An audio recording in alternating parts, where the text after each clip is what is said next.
Wait. Ba yan? May kikwento ko sa inyo mga tuliling. Mm. One time, mga tuliling pumunta ako sinamahan ko yung mga kasamaan ko, mga tropa ko na nakamuha ng sahod ng kapatid ko. Tapos, yung pag-upo ko ng mga tuliling,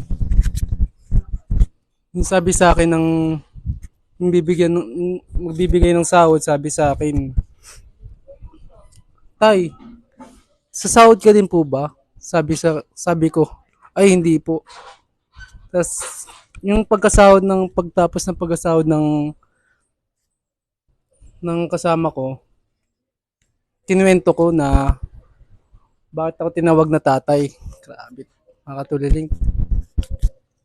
Hindi na pasakit mga katuliling eh.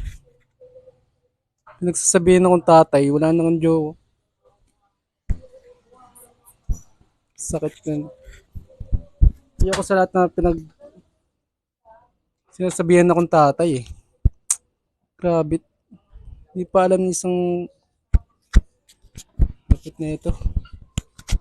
Tsaka nung araw pa, yung nakaraan, bumili kami ng sili para i-prank yung mga kasamaan ko.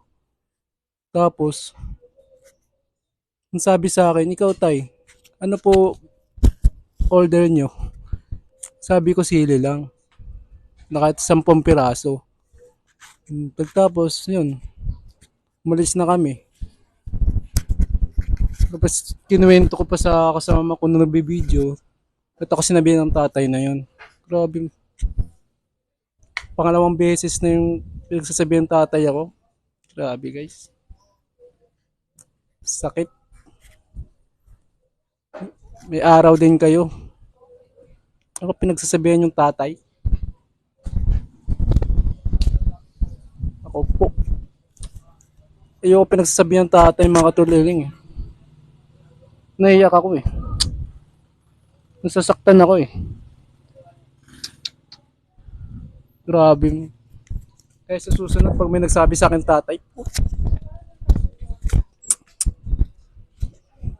yung ayoko na mga tuliling. Nagsasabihan pa akong tatay oh. Nainis ako. May araw din kayo.